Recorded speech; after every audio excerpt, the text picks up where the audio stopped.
हम लोग एक समरी देखेंगे क्लास 12 का और वो चैप्टर है ideas that have helped Mankind, है ना। आइडियाज का मतलब होता है विचार, दैट हैव हेल्प्ड मैनकाइंड, वैसा विचार जो मानवता को या मानव के विचार को बदल दे, ठीक है ना। Ideas that have helped Mankind ये लिखा गया है ना, बर्ट्रैंड रसेल के द्वारा। और बर्ट्रैंड रसेल का जो जन्म होता है 1872 में 1872, और इनका एक बॉर्न प्लेस हो गया, ठीक है। जबकि डेथ कब हुआ था इनका? डेथ हुआ था 1970 में।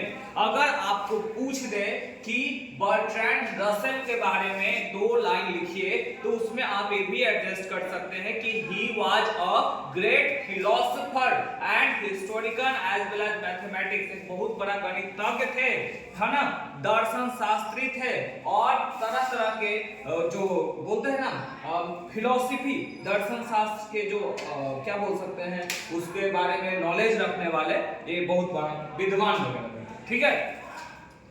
इसके बाद इसमें क्या एक्सप्लोर करता है ये सबसे पहले समझो। Ideas that have helped Mankind एक प्रकार का एसे है। क्या है?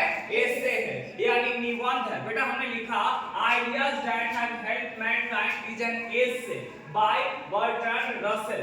ईट एक्सप्लोर, देखो पहले देखते चलो, ईट एक्सप्लोर, यह एक्सप्लोर करता है, विस्तृत करता है हाउ सिविलाइजेशन, माने किस प्रकार से, सिविलाइजेशन मतलब होता है सभ्यता, how civilization and moral growth, moral का मतलब होता है नैतिक, ग्रोथ मतलब विकास, मतलब किस प्रकार से भारतीय सभ्यता और नैतिक विकास जो है have distinguished human from animal, यानी कि किस प्रकार से नैतिकता और कहा जा रहा है भारतीय सभ्यता, यानी सभ्यता और नैतिकता किस प्रकार से एनिमल को और ह्यूमन को अलग करता है, इसके बारे में दर्शाते हैं। जैसे हम बताए थे कि अगर हम बात करते हैं तो हम कहीं ना कहीं अगर कितना भी पीछे जाएंगे तो अर्ली मैन के स्टेज में जरूर जाएंगे, जिसे आदि मानव कहा जाता है। उसके बाद तुम साइंस के बारे में पढ़ोगे विज्ञान में, तो हेरेडिटी यानी इवोल्यूशन चैप्टर पढ़ना था, आनुवंशिकता एवं विकास, तो वहां पे जाइएगा तो फिर पता चला कि हमारा जो बॉडी का जो डेवलपमेंट हुआ है वो कहीं ना कहीं एनिमल से ही, चिंपैंजी से सिमिलरिटी कराया जाता है हमारा, ठीक है बेटा। दिस एसे हाईलाइट की ideas such as the invention of fire. इस चैप्टर में, सॉरी इस एसे में, इस निबंध में इन सब पे भी प्रकाश डालता है, जैसे द इन्वेंशन ऑफ फायर, अग्नि के खोज, लैंग्वेज का विकास, राइटिंग और प्रिंटिंग प्रेस का जो खोज हुआ इसके बारे में भी दर्शाता है। It also emphasizes the importance of living in family, है ना। यह इंपोर्टेंस का मतलब होता है क्या? महत्व को। इम्फेसाइजेस का मतलब होता है जोर देना। यह इस पे भी जोर देता है कि अगर हम परिवार के साथ रहते हैं तो उसका क्या वैल्यू है, क्या महत्व है।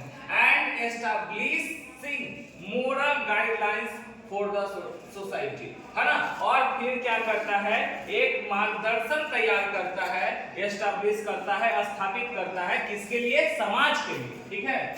The essay also touches upon moral and political ideas that have shaped human society, माने यह जो निबंध है ना, उसको भी छूटा है, जैसे कि मोरल माने नैतिक हो गया, पॉलिटिक का मतलब राजनीतिक हो गया, है ना, आइडियाज मतलब विचार, वो सब विचारों को जो समाज के लोग हैं सबको क्या करता है, सब पे प्रकाश डालता है। These ideas while not directly linked to the material invention, ये जरूरी नहीं है ना कि कोई खास मटेरियल का वगैरह का खोज किया गया हो, उसके खोज को दर्शा रहा है। Have influenced how human interact with each other and govern themselves, मतलब ये कह रहा है कि इस बात को भी जोर देता है कि किस प्रकार से मानव जो है एक दूसरे से इंटरेक्ट यानी कम्युनिकेट करना शुरू कर दिया, और govern themselves, और अपने आप को किस प्रकार से राजा के अधीन वगैरह रखना है, हर चीज का आइडिया चलाया। This essay express human capacity for, है ना, क्या है? Innovation, intellectual growth and the development of moral and social structure that have led to more advanced and civilized world. कहा जा रहा है यह ऐसे यह निबंध इस बात को भी एक्सप्रेस करता है जो ह्यूमन के क्षमता है, कैपेसिटी मतलब होता है क्षमता, किस चीज के लिए, तो फॉर इनोवेशन, इनोवेशन का मतलब होता है नवाचार, प्रचार, है ना, इंटेलेक्चुअल ग्रोथ, बौद्धिक विकास, है ना, and the development of moral and social structure, और किस प्रकार से मोरल यानी नैतिक हो गया, सोशल मतलब सामाजिक, स्ट्रक्चर मतलब ढांचा, that have led to the more advanced and the civilized world. और इसी के वजह से जब ये सारा चीज का ग्रोथ होगा तब जाकर के एक सब संसार का निर्माण होगा। कोई दिक्कत? तो इसमें इसी बारे में बताया गया किस प्रकार से मानव का जो आइडियाज है वो मानवता को धीरे धीरे कैसे परिवर्तन किया है, जानवर और मानवता के केस में जो अंतर होता है उसी का साक्षात प्रदर्शन है।